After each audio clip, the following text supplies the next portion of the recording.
우리가 아브라함의 복, 요셉에게 임했던 복을 받으려고 그러면 따라해 보겠습니다. 하나님의 영광이 임하는 사람이 되어야 된다. 하나님의 영광이 우리에게 임해야 됩니다. 요셉이 복받은 원인이 성경에는 명백하게 나와 있습니다. 하나님이 요셉과 함께 하셨다. 하나님이 요셉과 함께 하셔서 그가 어디를 가든지 형통했다. 비록 애굽의 종으로 팔려갔지만, 노예로 팔려갔지만 하나님이 그와 함께 하심으로 그가 형통했다. 그가 비록 누명을 쓰고 옥에 갇혔지만 하나님이 그와 함께 하심으로 감옥에서도 그가 형통했다. 여러분, 비결은 그것입니다. 하나님이 함께할 때 복이 오는 거예요. 하나님이 함께할 때 형통하고, 하나님이 함께할 때 복이 오고, 하나님이 함께할 때 성공하게 되는 거예요. 하나님께서 다윗과 함께 하심으로 그가 어디를 가든지 이겼다. 하나님께서 여호사밧과 함께 하심으로 그가 복을 받았다. 하나님께서 아사왕과 함께 하심으로 그가 이러이러한 복을 받았다. 사랑하는 여러분, 하나님이 우리와 함께 하는 것이 필요합니다. 그 아버지 야곱에게도 말했어요. 내가 너와 함께해서 너를 복을 주고 돌아오게 할 것이다. 하나님이 함께하는 게 필요합니다. 여러분, 얼마 전에 제가 말씀드렸죠. 이사야 60장 1절이야 3절, 일어나라 빛을 발하라. 이런 내 빛을 얻고 여호와의 영광이 내 위에 임하였음이니라.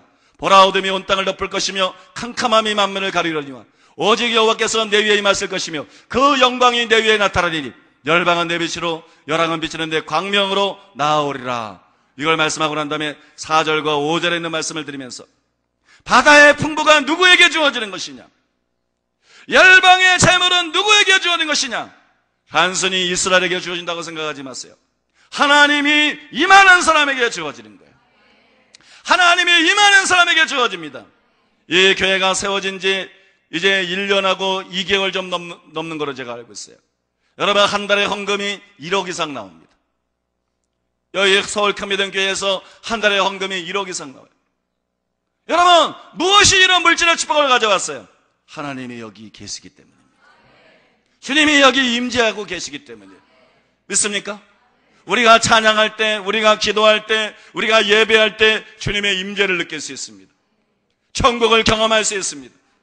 입신을 얘기하는 것이 아니라 우리의 마음에 주님의 임재로 말미암아, 주님이 우리와 함께 하심으로 말미암아 천국을 경험할 수 있어요. 그것이 물질을 끌어당기는 것입니다. 그것이 물질을 끌어당기고 그것이 물질을 끌어오는 것입니다. 왕이 움직이면 다 움직이는 것입니다. 만왕의 왕이신 하나님께서 움직이면 나머지는 다 따라오고 다 움직이는 것입니다. 여러분, 우리가 정말로 물질의 축복을 받으려고 그러면 물질에 관심이 없어야 돼요. 우리가 정말로 물질의 축복을 받으려고 그러면 하나님께 관심이 있어야 됩니다. 하나님께 초점을 맞춰야 됩니다. 예수님께 초점을 맞춰야 됩니다. 예수님을 사모해야 됩니다. 예수님을 목적으로 추구해야 됩니다. 주님을 간절히 찾고 구해야 됩니다. 주님의 얼굴을 구하는 사람이 되어야 됩니다. 여러분, 그래야 물질의 축복을 받는 것입니다. 그때 물질의 축복이 오는 것입니다. 믿습니까? 그게 여러분 정말로 물질 축복받는 비결이에요. 원래 영광이라는 단어 안에는 골드라는 의미가 있어요. 영광이라는 단어 안에는 금이라는 의미가 있어요. 여러분, 하나님의 임재가 임하게 되고 하나님의 영광이 임하게 되면 실제로 금가루가 떨어집니다.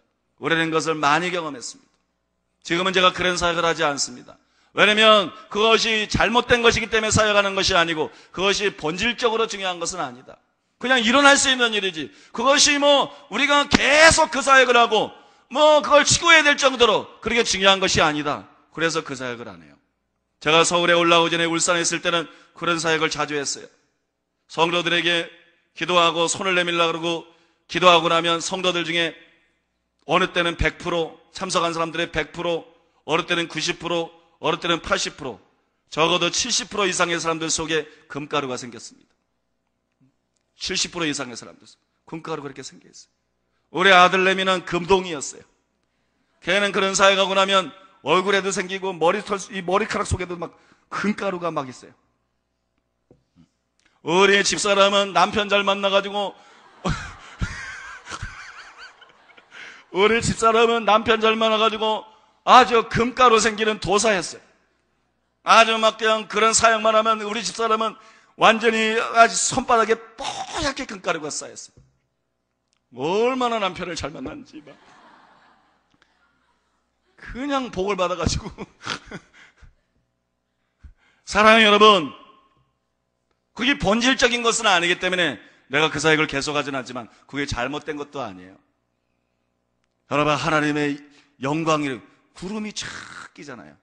예를 들어서 성경에 하나님이 임재하면 그거와 같은 현상입니다. 원래 하나님의 영광이라는 그 히브리어 원어에 보면 금이라는 뜻이 있어요. 하나님이 임재하시고 하나님의 영광이 임하면 금가래가 생길 수 있어요. 지금도 손가락이 막 생기는 사람이 있을지 몰라요. 근데 그건 세미하게 생기기 때문에 자세히 안 보면 잘 안 보여요. 가끔 좀 굵은 게 생길 때도 있지만 굉장히 세미하게 생겨요. 사랑하는 여러분, 그거 아셔야 돼요.